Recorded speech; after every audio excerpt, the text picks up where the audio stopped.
Hi guys, আমি আবার চলে এসেছি তোমাদের কাছে একটা নতুন ভিডিও নিয়ে। তোমরা তোমরা দেখতেই পাচ্ছ সকাল সকাল অনেক কিছু নিয়ে বসে পড়েছি রান্না করার জন্য।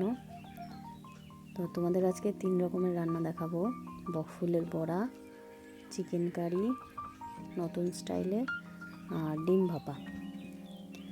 তোমরা দেখতে পাচ্ছ সব কিছু রেডি করে নিয়েছি, মশলাপাতি। তো এবারে রান্নাটা তোমাদেরকে দেখাবো কিভাবে করছি।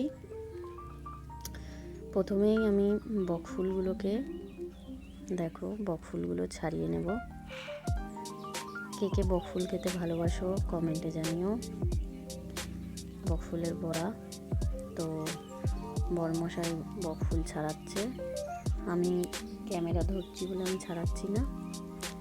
তো ছাড়িয়ে তোমাদেরকে দেখাচ্ছে কিভাবে ছাড়িয়ে ফেলতে হয়। এবার আমি ধুয়ে ফেলেছি, ধুয়ে ফুটো ঝুড়িতে ছেঁকে নেব ভালো করে, যাতে জলটা ঝরে যায়।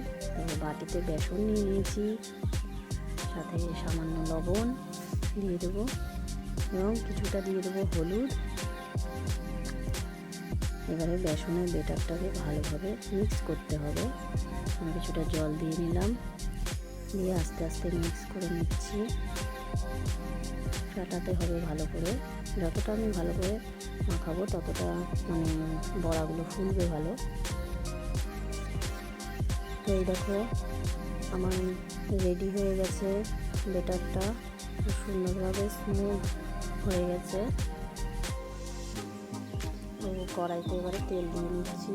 কড়াই গরম হয়ে গেছে, কড়াই বসিয়ে দিয়েছি, গরম হয়ে গেছে। এবারে তেল দিয়ে নিচ্ছি। তেলটা গরম হয়ে গেলেই আমি বড়াগুলো ছেড়ে দেবো। এই যে বাটিতে দেখো নিয়ে নিয়েছি বকফুল, এবার একটা একটা করে ছেড়ে নিচ্ছে। বড়মশাই ভাজছে। তোমরা চাইলে কালো জিরেও দিতে পারো বেসনের মধ্যে। এই দেখো আমাদের বকফুলের বড়া রেডি। খুব ইজি বকফুলের বড়া বানানো, এইটা আমিও পারি। তো এবারে ডিম ভাপাটা তোমাদেরকে দেখাবো। দেখো লাবণী ডিমগুলো একে একে সব ছাড়িয়ে নিচ্ছে আস্তে আস্তে। এগুলো ডবল কুসুমের ডিম।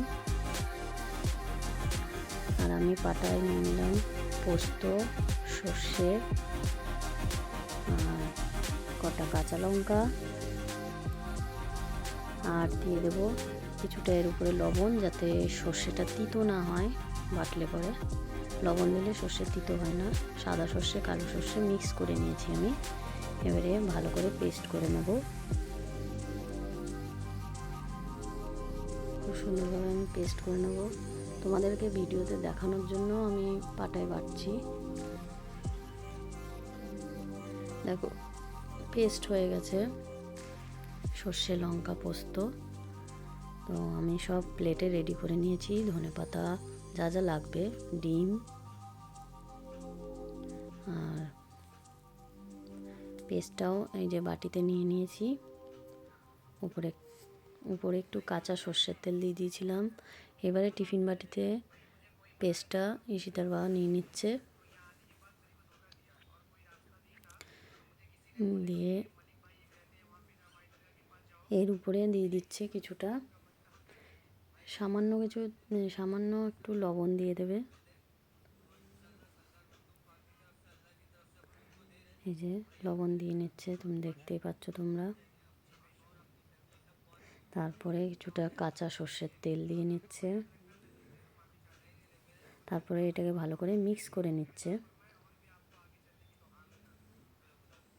তারপরে দিয়ে নিচ্ছে হলুদ সামান্য পরিমাণ মতো।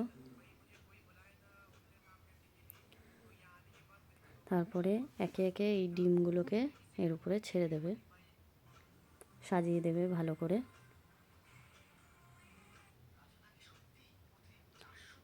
তারপরে কিছু কাঁচা লঙ্কা দিয়ে দিচ্ছে, গোটা কাঁচা লঙ্কা। আমার খেতে খুব ভালো লাগে, তাই আমি বললাম দিয়ে দিতে। এর মধ্যে দেখতেও ভালো লাগে। তো এবারে একটা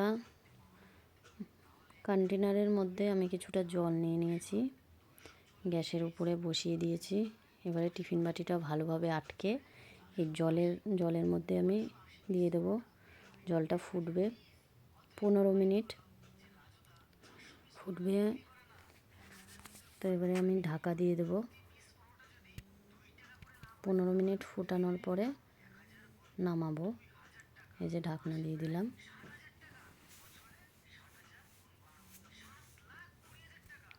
পনেরো মিনিট হয়ে গেছে। তো এবারে আমি দেখে নেব কিরম হয়েছে। এই যে টিফিন বাটিটা খুললাম, দেখো কি সুন্দর হয়ে গেছে।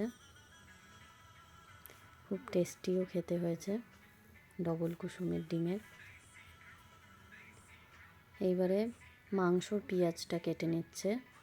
এবারে মাংসটা রেডি করতে হবে।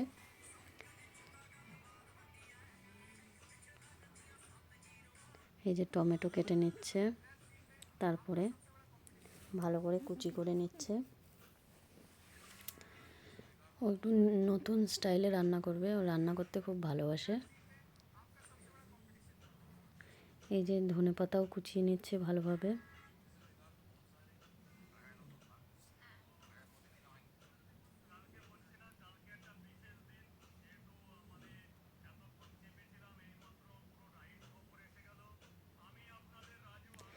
এই যে পুরোটা কুচানো হয়ে গেছে, কুচানো রেডি।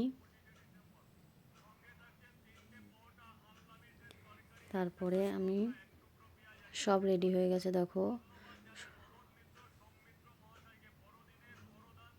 এই যে লঙ্কা, তেজপাতা, গরম মশলা ফোড়নের জন্য এটা রেডি করে রেখেছে একটা প্লেটে আলাদাভাবে। এই যে মশলা, আদা রসুন পেঁয়াজ পেস্ট। এবারে লেবুটা কেটে নিচ্ছে, লেবু মাংসই দিয়ে দেবে।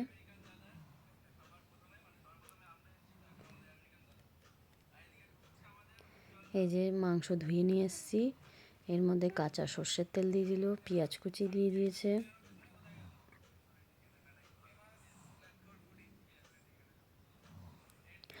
অর্ধেকটা পেঁয়াজ কুচি এর মধ্যে দেবে আর অর্ধেকটা ভাজবে। এই যে এবারে লেবুটা চিপে নেবে।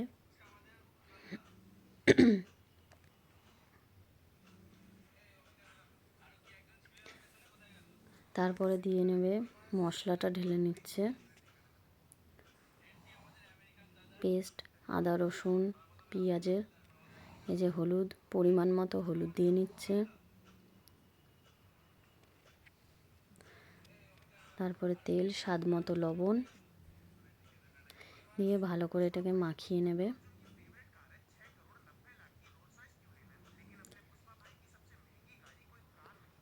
দেখেই খাওয়ার ইচ্ছে হচ্ছে, রান্না হলেই খাবো। খুব টেস্ট, আমার খুব ভালো লাগে। কার কার ভালো লাগে চিকেন জানিও। আমি মটন খাই না, চিকেনটাই ভালোবাসি। এবারে কড়াইতে তেল দিয়ে নিচ্ছে, কড়াই গরম হয়ে গেছে। এবারে প্রথমে আলুটাকে ভেজে নেবে ভালোভাবে।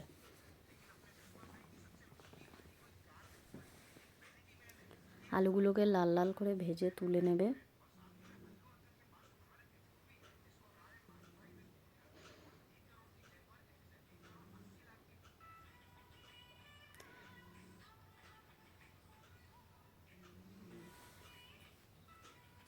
নতুন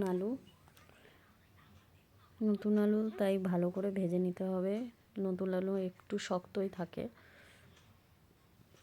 যে আলুতে লবণ আর হলুদ দিয়ে নিল। এই যে ভাজা হয়ে গেছে লাল লাল করে। এবারে ফোড়নে দিয়ে দিচ্ছে শুকনো লঙ্কা, গোটা গরম মশলা, তেজপাতা। এবারে দিয়ে দেবে পেঁয়াজ কুচিগুলো সব দিয়ে নিল। তারপরে একটু নেড়ে চেড়ে নেবে।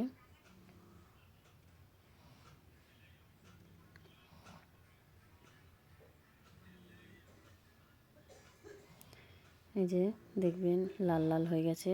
এবারে দিয়ে নিচ্ছে কিছুটা রসুন ছেঁচে নিয়েছিল হামলদিস্তায়, সেইটা এর মধ্যে দিয়ে নিল পেঁয়াজ কুচির উপরে। এটাকেও একটু ভেজে নেবে। তারপরে ছেড়ে দেবে হচ্ছে টমেটো। টমেটোটাও একটু ভাজা ভাজা হয়ে গেলে একটু লবণ দিয়ে নিচ্ছে, তারপরে মাংসগুলো দিয়ে নিচ্ছে এর মধ্যে।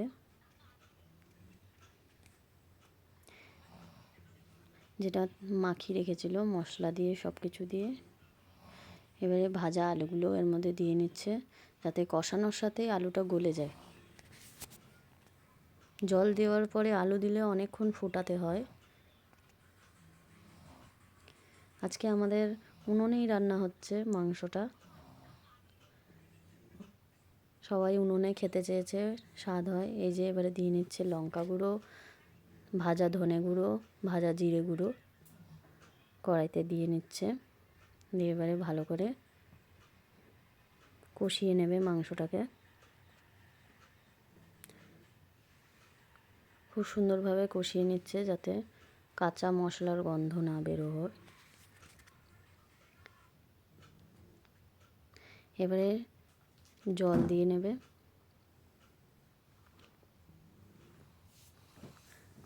আজকে কাঠের জালে রান্না করছে।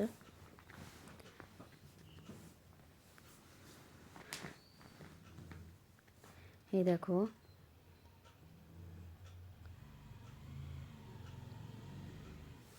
বড়মশাই রান্না করছে, ও সবই পারে করতে। এই যে কড়াইতে ফুটে গেছে মাংস, এবারে এর মধ্যে ধনেপাতা দিয়ে নিচ্ছে।